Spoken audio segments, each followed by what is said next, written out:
So hello there and welcome back to the channel. This is Mels Gaming here with another The Hunter Call of the Wild video. Now, as you have probably guessed by the title of Barasingha Bonanza, this whole entire video is going to be focused on hunting Barasingha. Now, there are a couple of very specific trophies that I have been trying to get for Barasingha specifically, those being a melanistic male and an albino male, because I have an albino male tiger and a melanistic male tiger, and would like to do a double melanistic and double albino tiger takeout multi-mounts in the trophy lodge. So I needed to get a male albino to go with the male albino tiger and a male melanistic to go with the male melanistic tiger. So I have been hunting a lot of Barasingha, and I have had so many trophies that basically I just decided would put them all in one video in kind of a narrated montage style video. Starting off with this pretty big level 5, which unfortunately first shot was too far forward, but managed to track him down fairly easily and get a second shot into him, and that brought him down, as you will have seen, instantly with that second shot. So that ended up going pretty well in the end, when it could have been a bit of a disaster and we could have ended up losing the diamond there. So all in all, I was actually really happy to get that second shot in, and it was a relief to see him drop after that second shot. Sometimes it happens, you know, not every shot is going to be a perfect one, and it was just a little bit too far forward, didn't clip the lung but just got into the shoulder blade, so just it made me note for in future aim a little bit further back if I'm taking a quartering away angle. Now, we just had another nice Diamond Barasingha, and now we have another level 5. This time it's a level 5 with the red fur type and the big rack for a level 5. So I had pretty high hopes this was going to be a very nice diamond, and picking him up, he's actually a max weight that scores 238.90. Now, there is actually going to be multiple max weight diamonds throughout this video, and we are going to be in both single player and multiplayer, because I've been doing grinding in single player for these guys, using herd management to try and get, you know, some nice decent size rares, hopefully for the lodge. And then when my grind was sort of getting to a point where I was like, okay, I'd rather just go and hunt around in multiplayer, then there's some clips from multiplayer. And it's also worth noting throughout this video, if it looks like I'm fighting more with the sway of the weapon than normal, for most of this video I was using a controller that had really bad stick drift. I've got a new controller now, and for the last clips in the video I'm using a new controller. But yeah, unfortunately through most of this I was using one that had really bad stick drift, and it was really fighting me with trying to line up some of these shots. And you'll also notice that we're using, throughout most of the clips in this video, the old Argus and just the old standard crosshairs, because a lot of these clips were actually taken before the last update that gave us the reticle customization and the new scopes. So there's been so many different things going on that I've just been collecting these clips. If you've seen my community posts, you'll know everything's just been chaos. So I've just been saving all of these Barasingha clips to go into one whole Barasingha video. Now here we have a leucistic male Barasingha, a nice thing to actually end up getting, again, on my single player grind, but I did already have a much bigger one from early access. We actually had a really big gold level 4 from early access, so I wasn't sure if I was going to actually end up keeping that one, seeing as we already have a much better one in the lodge. Now, this particular diamond was one I was really excited to get. This was my first Diamond Barasingha with this particular rack, and this was the last rack I needed to have all of the rack shapes for Diamond Barasingha. And you're going to see them all throughout this video. Like, there are so many diamonds in this video, it's insane. Because once I got my herd management in single player just going really well, it was diamonds almost every single run, and sometimes multiple diamonds at the same lakes. So it was really crazy. And I mean, not all of them are even in this video. These are just like my favourite ones of my favourite clips. So there was a lot. There was a lot. But this particular rack, of all of the Diamond Barasingha racks, even though it's a smaller one, is actually my favourite. I love the extra tines that it has. I just think it looks really cool. And it's also very mass heavy, which I love mass on deer antlers. I think that I would really, really prefer, in most cases, a deer with a lot of mass and, you know, maybe a couple of extra tines to one that might be bigger but with less mass, because there's just something about a really thick set of antlers. Like, these look so cool and so bulky. To me, it's just really, really impressive. And also, this dark red fur is one of my favourites of the common furs for these guys, so I'm always happy to get a trophy with the dark red fur type. I mean, they just look so good, and probably a little bit biased as well, because the first ever Diamond Barasingha that I got, which was in early access, was a max weight dark red fur type Barasingha, so it's kind of got a little bit of a special place in my heart because of that. And I just really, really like these guys as a species. They are awesome. Now, this guy, even though he's not quite max weight, he's just shy of it, is actually one of my biggest ever at 244.04. They don't get a whole lot bigger than this as diamonds from what I've seen, you know, posted in the community. I think the biggest I've seen is around 245. So that's a really huge diamond that I was super happy with. This guy was cool because of just actually getting a little bit of a different shot. Decided to go for that next shot because at this point I have so many Diamond Barasingha that I was more prepared to take a bit of a riskier shot. And seeing as I was up in a tripod, I didn't really want to get down and start moving around. So took that riskier shot, and as you will have seen, paid off with a nice clean drop shot to the back of the neck. So that was really, really nice. Now, at this same lake, again, we have another level 5, again, with the same set of antlers, and it's another red fur type. And this particular little lake was one of my favourite spots, and still is one of my favourite spots for Barasingha. On my grind here, I have several herds, and there must be 30, 40 Barasingha that drink here. It's insane.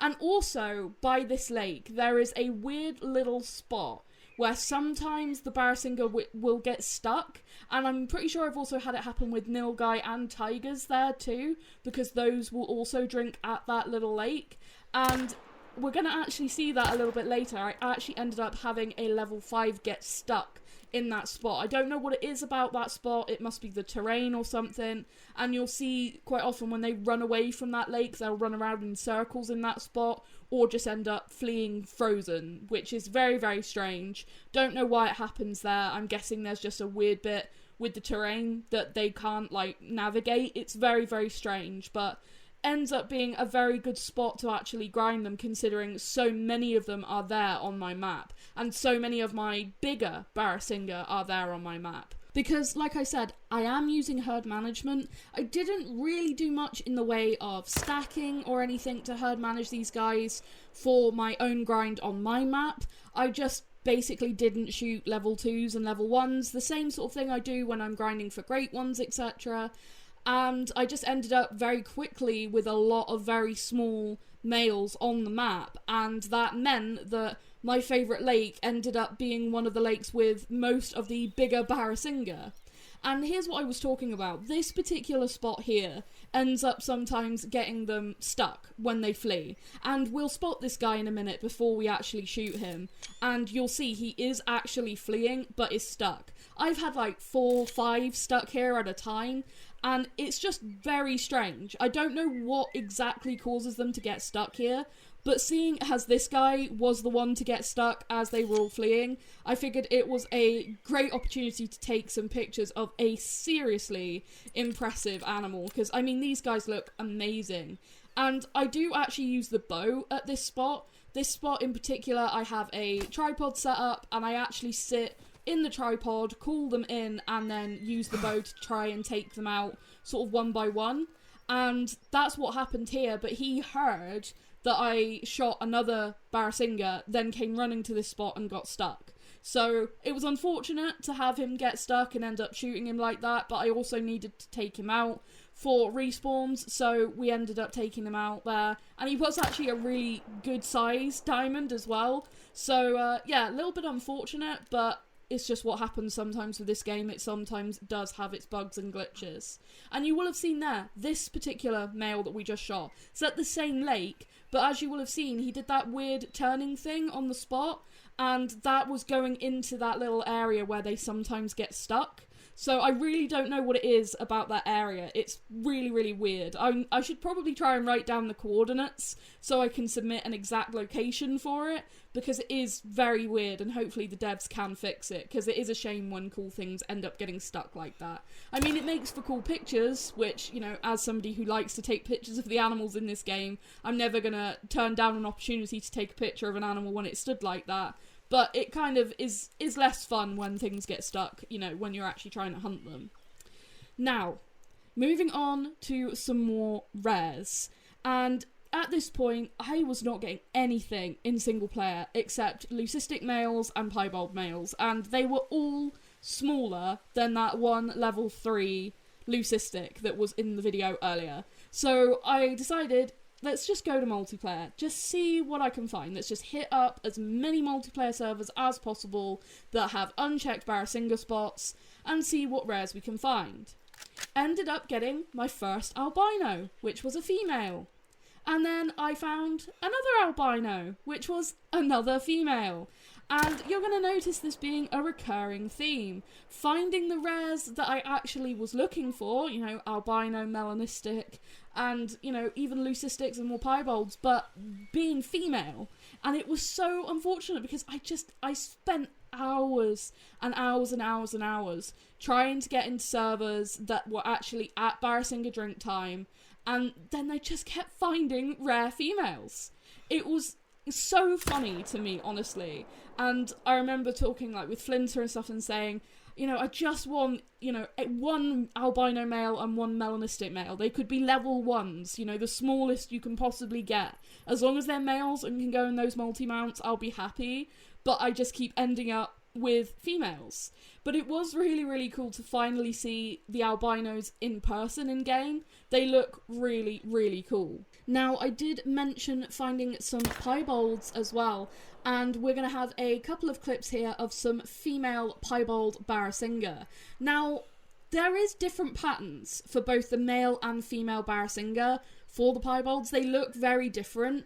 And again, I think this is a case similar to the rooster and hog deer over on Emerald Coast, where I actually prefer the female piebald pattern over the males. I really like the almost striped effect that this piebald pattern has, and the one white ear and the one brown ear I think just looks really, really nice.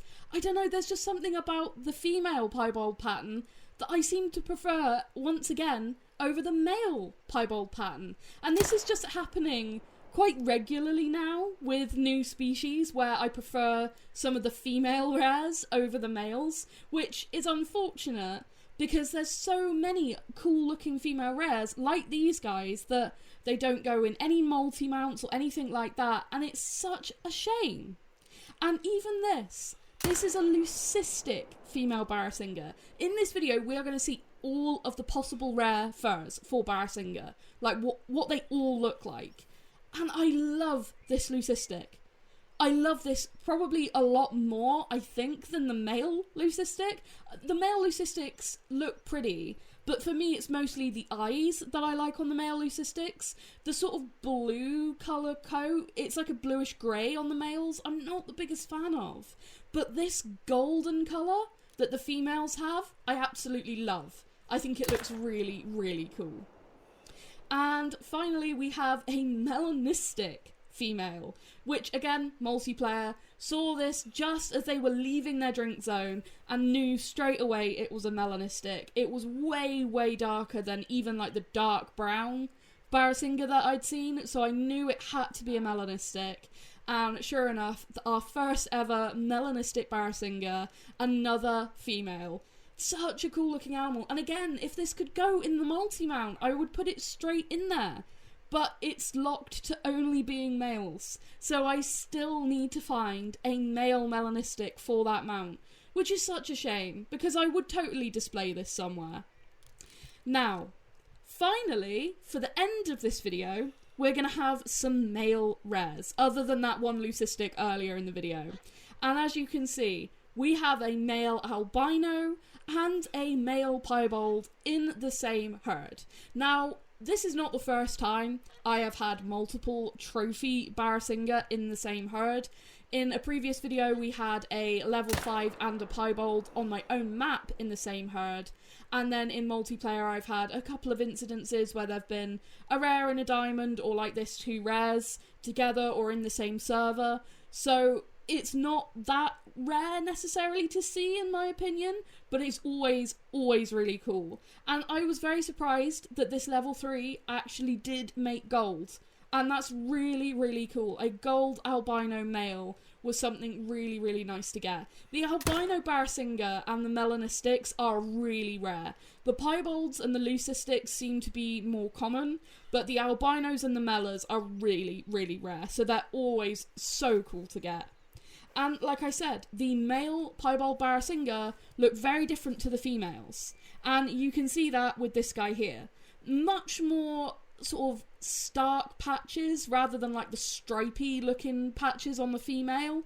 I don't know, something about the female pattern I think I prefer over this. Still looks really cool, but I do think I prefer the female piebalds. And now, to finish this video, we have what was my first ever rare male Barasingha. That clip that we just looked at with the 2 in the same herd, that happened after this, but this clip had to go at the end of the video because it's a special one. It's a level 5 albino Barasingha. I could not believe what I was looking at. The very first male rare I ever found is a max level, and as you can see, I am in multiplayer, and I had found one of the albino females was in this server too, but the server was absolutely legit. I checked everything over, and I was crossing my fingers that this guy would make it. But with that rack, yeah, I didn't think he was going to make it, and unfortunately he doesn't. He's 217.40, you know, if the rack had been wider and maybe just a bit different, whatever, maybe it could have made it, but as soon as I saw it, I was like, that is the, like, troll rack for these guys, so, yeah, really unfortunate that it ends up being a troll. But for my first ever male rare Barasingha to be at max level, I mean, I'm just stoked to have a really big albino to go in the lodge, if I'm honest with you. And normally, with super rare trolls, I get like really disheartened by it. It's like, man, why did that not make it? Why could that one not have made it when I've had so many, you know, other common Barasingha actually make diamond? But considering the luck I've been having, you know, sort of in real life, which a few of you know about at this point, this happened very close to a very big, very good real life event for me. So I wasn't as disheartened by it as maybe I normally would be. Plus, we've had a lot of super rares this year on the tar grind, etc. So I knew I was probably due another super troll at some point. And like I said, I'm just really happy to have a really big male albino to go with my male albino tiger for that multi-mount. Like, this is gonna look so good in that mount. And that's all I was thinking, is I was just so happy because of real life stuff that this didn't really faze me, because I knew in my heart that it was probably a troll when I saw it. Kind of like with the reindeer, sometimes you'll see one and you know that even though it's a level 5, there's no way it's gonna make it. That was kind of how I felt when I saw this. Seeing that estimate gave me some hope, but I knew it wasn't going to. But still a really cool trophy, and one that I'm really excited to put into the trophy lodge. And getting eaten by a tiger there, Sundarpatan vibes all over. So yeah, really it's been interesting hunting the Barasingha so hard, and I'm gonna have to continue with it, because I still need a male melanistic. I was hoping that before I put this video together, I could find a male melanistic, and then this would be like the whole completion of trying to get those 2 trophies. But I guess this is almost going to be like a part 1 of the saga of chasing both an albino male Barasingha, which we managed to do. In this video, we actually managed to get 2. And then now we're going to be really focusing on trying to get a male melanistic, and hopefully eventually that will be something we can achieve. Even if it's a really small one, like I said, it could be a level 1, and I would just be really happy so that I can complete that multi-mount. But it's been really, really cool. We've had so many trophy Barasingha, and I've really sort of narrowed down on all the hotspots. I know exactly where to go and look for them. So I have learned a lot about this species just from hunting them so much. It's been really, really interesting. But that is going to be it for this video. I'm sorry again about the gaps in content. There's just a lot going on in my real life right now, and I'm not getting as much time to hunt as I normally would, and just, yeah, lots and lots of things going on. Some really positive things, as some of you know, and, you know, some less positive things, as, again, some of you know. But I'm still working on trying to get trophies, and I'm really glad that I finally get to put this video out with the troll albino in it, because even though it was a troll, it was still a really exciting moment, it was still a really cool trophy, and I'm really, really happy that I have that guy in the trophy lodge. He looks so, so good with the albino tiger, and I'll put a picture up at the end while I'm doing the outro so you guys can see that, because, you know, obviously got killed by the tiger, so I don't have a lot of footage of the harvest screen. So yeah, that is going to be it for this one. Thank you so, so much for watching. I really, really hope you have enjoyed it. Thank you so much for all your support and patience. As always, you guys are absolutely fantastic. And I will see you in the next video. Thank you.